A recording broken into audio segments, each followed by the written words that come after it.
Commission গঠন করেছিলেন Mamata Bandyopadhyay. Report জনসমক্ষে আনলেন শুভেন্দু অধিকারী। 21শে জুলাইয়ের ঠিক আগে ব্যাপক অস্বস্তিতে পড়লেন মমতা বন্দ্যোপাধ্যায়। যে 21শে জুলাই পুলিশের গুলিতে যুব কংগ্রেস কর্মীদের মৃত্যু নিয়ে প্রায় 3 দশক ধরে সিপিএম সরকারকে দূষেছেন মমতা বন্দ্যোপাধ্যায়, সেই তিনিই কেন তার তৈরি কমিশনের রিপোর্টে বিধানসভায় পেশ করেননি, সেই প্রশ্নই আরও জোরালো হলো। কমিশনের সুপারিশ রাইটার্স বিল্ডিং এ কিভাবে প্রয়োজনীয় গুরুত্বপূর্ণ নথিপত্র সংরক্ষণ করতে পারছে না সে বিষয়ে কার্যকর ব্যবস্থা গ্রহণ করা রাজ্য সরকারের দায়িত্ব। রাজ্য সরকার সে দায়িত্ব পালন করেনি, তখন সিপিএম ছিল না, তখন তৃণমূল কংগ্রেসেরই সরকার ছিল।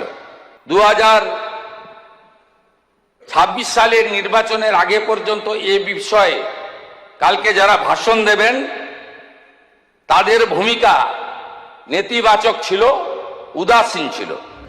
21শে জুলাই 1993-এ সেই দিন মমতা বন্দ্যোপাধ্যায় তখন যুব কংগ্রেসের সভানেত্রী। সেই জমায়েতে ধুন্ধুমার পরিস্থিতি তৈরি হয়, পুলিশের গুলিতে মৃত্যু হয় 13 জন যুব কংগ্রেস কর্মীর। 2011 সালে তৃণমূল রাজ্যে ক্ষমতায় আসার পর 1993 সালের ঘটনা তদন্তের জন্য নতুন করে তদন্ত কমিশন গঠন করে তৎকালীন মমতা সরকার।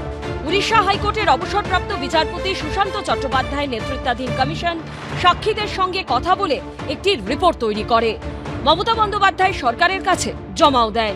কিন্তু তৃণমূল সরকারের আমলে তা কোনোদিন সর্বসমক্ষে আসেনি। সোমবার সেই রিপোর্টই বিধানসভায় পেশ করলেন মুখ্যমন্ত্রী শুভেন্দু অধিকারী। সত্য অমর, সত্যের কোনো ক্ষয় নাই, সত্য চিরন্তন, সেই সত্যকে চাপাও দেওয়া যায় না। লুকিয়ে রাখার কারণটা কাল ভিক্টোরিয়ার সামনে যিনি আসবেন তাকে জিজ্ঞেস করলেই বলতে পারবেন। শুভেন্দু অধিকারী 21শে জুলাইয়ের কমিশনের রিপোর্ট প্রকাশ করা মাত্রই যারা 15 বছর ধরে মমতা বন্দ্যোপাধ্যায়ের মন্ত্রিসভায় নানা গুরুত্বপূর্ণ মন্ত্রীর দায়িত্ব পালন করেছেন তাদের গলাতেও এখন উল্টো সুর। 21শে জুলাইয়ের কমিশন, সেই কমিশন নিশ্চিতভাবে আমিও সেই কমিশনের সাক্ষী দিয়েছিলাম, কিন্তু আউটকামটা আমরা কোনোদিন দেখতে পাইনি। আমি স্বাগত জানাই। 21শে জুলাই যে কমিশনটা করেছিলেন সেই কমিশনে আমিও সাক্ষী দিয়ে এসেছি, আমি সাক্ষী দিয়েছি, আমার মাও সাক্ষী দিয়েছে। আমরা তখন সাক্ষীর সময় ভেবেছিলাম হয়তো কিছু ভালো রায়টা পাবো। ওনার 2 মাসও হয়নি উনি খুলতে পারলো, ইনি 15 বছরে কিছু করতে পারেনি। ইনি 15 বছরে ওই কমিশনটাকে কীভাবে দাবানো যায় সেই চেষ্টাই করেছে। আহত নিহতদের ক্ষতিপূরণ দেওয়া নিয়েও প্রাক্তন তৃণমূল সরকারকে একহাত নিয়েছেন বর্তমান মুখ্যমন্ত্রী। 25 লক্ষ টাকা কমিশন দেওয়ার পরে তাদেরকে 2 লক্ষ টাকা দিয়েছে, 5 লক্ষ টাকা আহতদের দেওয়ার কথা বলেছে, 15,000 টাকা দিয়েছে।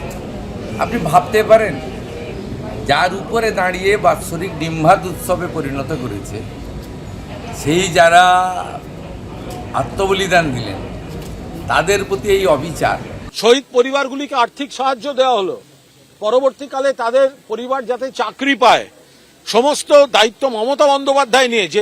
একটা গণ আন্দোলনে শহীদ হয়েছে, তাদের পারিবারিক সমস্ত চিন্তা ভাবনা অভিভাবকের মতো মমতা বন্দ্যোপাধ্যায় নিজের কাঁধে নিয়েছেন, সাহায্য করেছেন, কর্তব্য পালন করেছেন।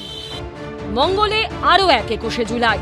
তার আগে কমিশনের রিপোর্ট জনসমক্ষে এনে কালীঘাট তৃণমূলকে বড় ধাক্কা দিলেন শুভেন্দু অধিকারী। উজ্জ্বল মুখোপাধ্যায়, অর্ণব মুখোপাধ্যায় ও সন্দীপ সরকারের রিপোর্ট, এবিপি আনন্দ।